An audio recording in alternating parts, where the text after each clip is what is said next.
parmi vous aujourd'hui pour célébrer le 10e anniversaire d'un événement douloureux, l'absence de celui qui était pour moi à la fois un ami, un frère et comme pour une bonne partie des Tunisiens, un maître à penser et un leader hors pair, Feu Mohamed Charfi. Qu'il me soit donc permis de vous remercier tous, en premier lieu Madame Fawzia Charfi, qui m'a donné l'occasion de parler aussi succinctement que possible des plus beaux moments de ma vie professionnelle à l'un des moments les plus difficiles de la vie nationale. Mesdames, Messieurs, à mon modeste niveau, commémorer l'absence de Si Mohamed est avant tout se donner l'occasion de repenser la réforme de l'éducation en Tunisie dont j'étais témoin. Une réforme qui a duré 5 ans, 5 mois et 15 jours et qui, loin de subir l'injure du temps, prend aujourd'hui, à l'heure de la montée de l'insignifiance, une importance de premier ordre. Elle est encore l'avenir du pays. Seconde en date, la réforme Charfi n'est en rien la seconde en dignité. Elle n'a jamais prétendu annoncer la caducité de la réforme mère, celle de Bourguiba Msabi. Elle l'a plutôt consolidée, en la portant à un niveau d'universalité sans précédent, non seulement dans l'histoire de la Tunisie, mais surtout dans celle du monde arabe et musulman et probablement ailleurs. En témoignent par exemple les gestes de reconnaissance de l'UNESCO envers Si Mohamed en personne, surtout au moment où il n'était plus ministre. Initiée à l'oreille de la construction de l'État national, la première réforme a eu tout d'un geste inaugural, presque d'une création ex nihilo. Il s'agissait alors d'instaurer un système éducatif national, de rationaliser en modernisant les nourritures terrestres de nos enfants et de former dans l'urgence, mais jamais dans la précipitation, les ressources humaines dont avait besoin l'œuvre de développement du pays. Mais, sous l'effet des vicissitudes de l'histoire, ce beau chef-d'œuvre du génie tunisien n'a pas tardé à prendre des rides. Aussi, la réforme Charfi a-t-elle volontairement pris la forme d'une renaissance de l'école de la République. Il s'agissait au mois d'avril 89, lors de l'arrivée de Si Mohamed au ministère de l'Éducation, de l'enseignement supérieur et de la recherche scientifique, de tout faire dans un pays à refaire. En tant que gestionnaire administratif, l'ampleur de la tâche devant être entreprise dans une atmosphère sociopolitique plutôt hostile et sceptique, m'a d'abord semblé recueillir la foi et la détermination d'un prophète.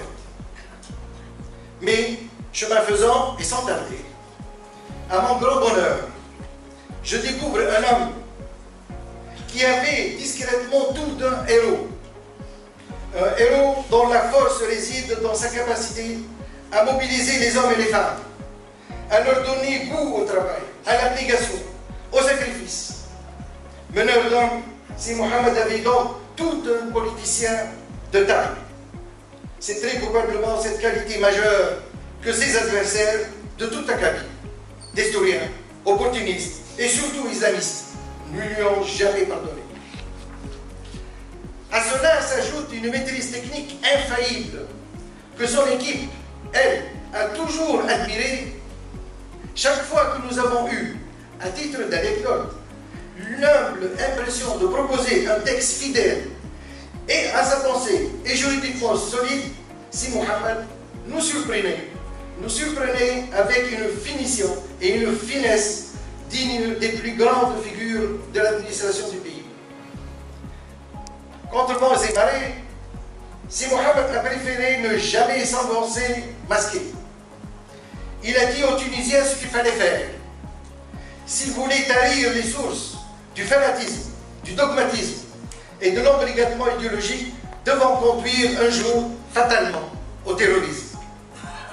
On le sait, une bonne frange de la jeunesse tunisienne en était victime depuis le milieu des années 70.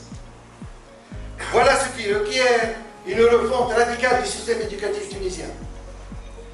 pour mettre ce projet dans tout son jour, en juriste en pleine possession de son art, Si Mohammed rappelle sans cesse le mot de Montesquieu en généralisant la portée. Je cite, « Les idées inutiles affaiblissent les idées nécessaires ». Évitons donc tout bavardage et travaillons dans la sérénité, même si l'on est dans la tempête. En universitaire fidèle à sa mission, il érige en principe pédagogique fondamental le mot de Kant, selon lequel le bon meilleur ce que revient non pas à remplir sa tête, mais à lui offrir l'occasion d'apprendre à apprendre.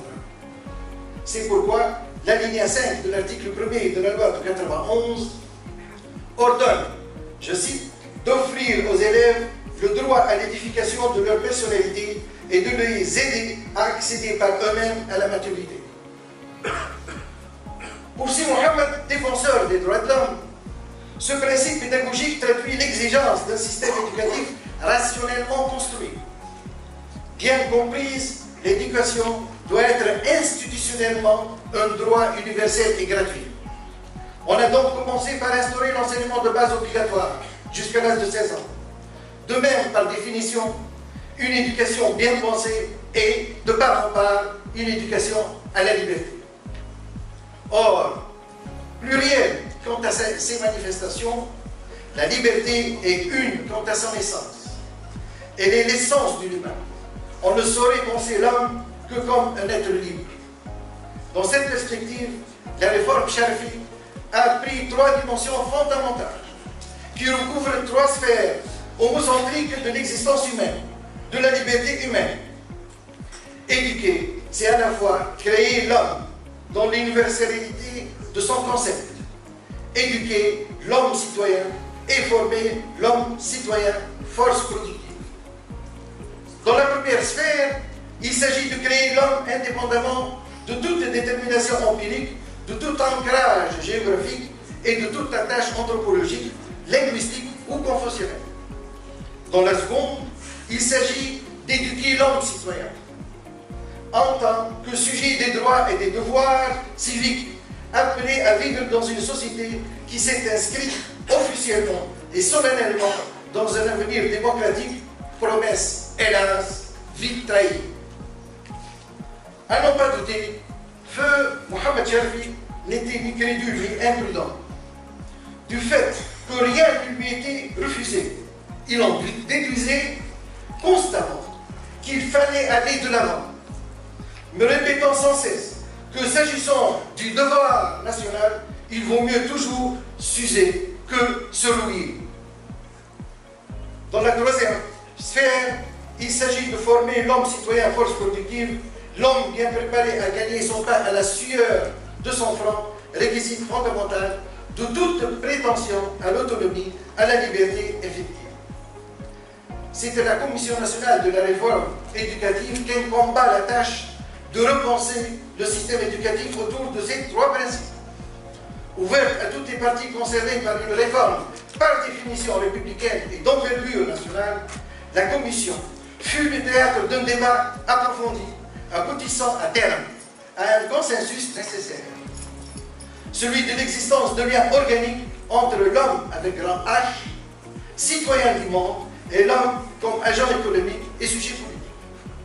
Cette vision totale et humaniste du citoyen tunisien permet d'établir un lien continu entre le particulier de sa vie quotidienne